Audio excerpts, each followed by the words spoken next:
Well, we have an alleged shooter. This is from the Trump administration, so we're going to take it all with a grain of salt. But this is who the far right are trying to say is a left-wing terrorist.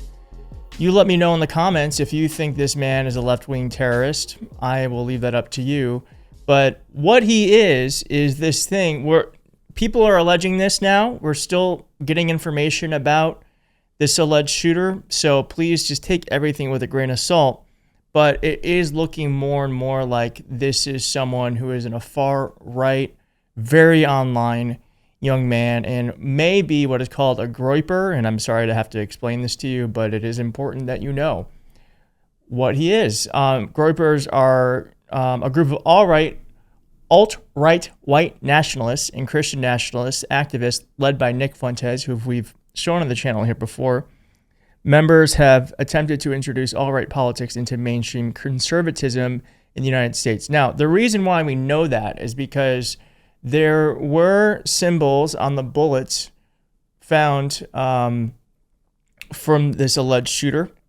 And of those symbols, they are speaking to kind of like far-right ideology. So here is Jeremiah Johnson explaining this in a way that I don't think I'd be able to, but on one of the bullets, it says Bella Ciao, and it's a multi-layered reference. It's first and foremost an Italian anti-fascist song. So the right is pretending like because it's an Italian anti-fascist song, then this kid must be far left, anti-fascist. Which, by the way, why is it bad to be anti-fascist? Now, I don't think anyone should die. I know no one should die because of their beliefs.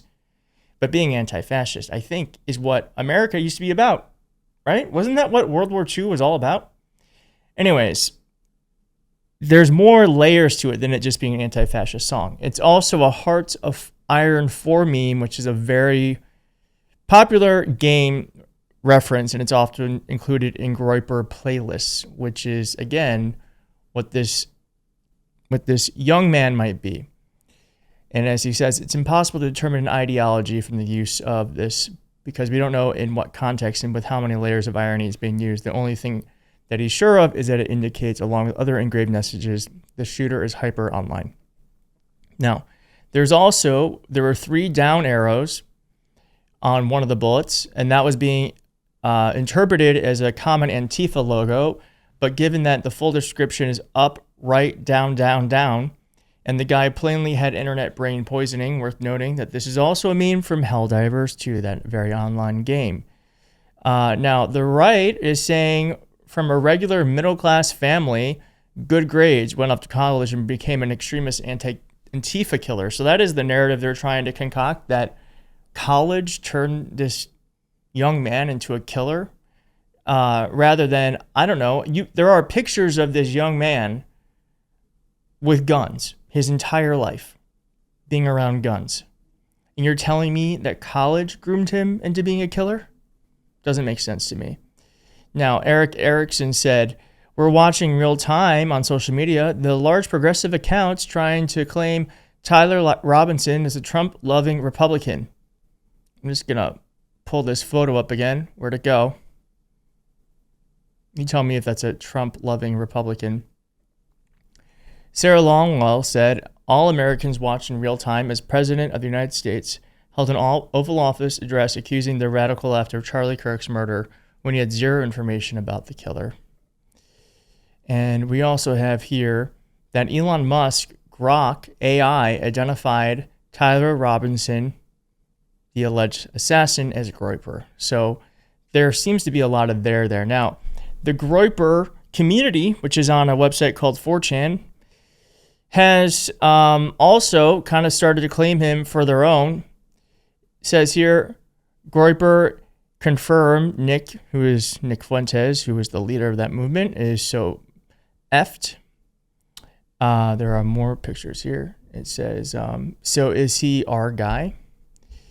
And so someone goes here, convinced it was, that they were very convinced it was someone else. But no, it turns out it could very well be someone from their community. And it says here that Trump told Fox News that a minister had identified a person as Kirk's suspected shooter from photos made public by law enforcement. According to Trump, the minister got in touch with the deputy U.S. Marshal whom he knew, and eventually the suspect's father got involved. So I just want to point out that the FBI had no role in solving this crime. If this is in fact the killer, it appears it could be. We won't know. There's going to be a trial and all that sort of stuff. But because of the father who turned him in and a minister, the killer was caught. Not because of the FBI and Kash Patel, who wrongly tweeted that they found the suspect when they didn't. Okay. And so we also have Rep. Nancy Mace, who wanted to bring back the death penalty when she thought it could have been a trans killer, which doesn't really happen. But now she's saying, we truly believe if Tyler Robinson had ever sat down with Charlie Kirk, the great debater, the man of faith and grace he was, Tyler wouldn't have pulled the trigger. And she also asked for people to pray for Charlie Kirk's alleged assassin, to find Jesus Christ. Do you think she would have had the same decency for someone that appeared to be an ideology she didn't agree with? Perhaps a black person, perhaps a trans person? No, of course not. Kash Patel said this, and then the right-wing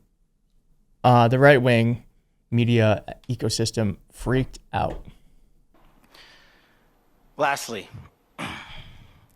to my friend Charlie Kirk, rest now, brother. We have the watch, and I'll see you in Valhalla. What a fucking idiot. Okay. As Christopher Hale says here, the Hindu FBI director tells a deceased Protestant he'll meet him in pagan paradise with a Mormon governor watching on. And then someone else also said, telling a guy whose defining trait was his Christian faith that you will see him in Valhalla is so hilariously out of touch that it almost hurts. And this MAGA influencer said, this is cringe beyond belief. Kash has got to go. We also have photos of the alleged assassin replicating this far-right meme. You can see here, and then he's here. So again, like that is like where we're kind of getting the sense that this very online kid very well may have been in Nick Fuentes' community. They also have the bullets, and then again, like no far left person would have this written on a bullet casing. And it said, if you read this, you are gay, LMAO. Yeah.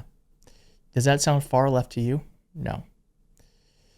And we also have here, there's more images. Here are the images of, this is the alleged assassin at a very young age being around guns. And they're saying college is what radicalized him. Could it perhaps have been the guns? Perhaps it was the guns. Now, Nick Fuentes is speaking out against this. He said a couple of things. He said, we need more from the Trump administration than what we're getting. Release all the information about the assassin and his Discord contacts. Everyone must be investigated. Tell us a plan. How will the government stop this from ever happening again? Where is the leadership? So it's crazy that he's being more measured than the president. It's crazy. It's crazy. Now, Ken Klippenstein said something I thought was really interesting. The shooter's political views are the exact opposite of mine. What a coincidence. Yes, indeed, what a coincidence. And then Nick Fuentes, I think, understands that this is bad for him. And he's seeing it before anyone else. But he said, to all my followers, if you take up arms, I disavow you, I disown you in the strongest possible terms. This is not what we're about. Well, it might not be what you're about. That's what you say, but certainly they're getting the message one way or another, and certainly not from the left. It's not from the left. Well, please do hit like on this video and subscribe. We're going to keep following this. It's traveling pretty fast now, and I will see you next time.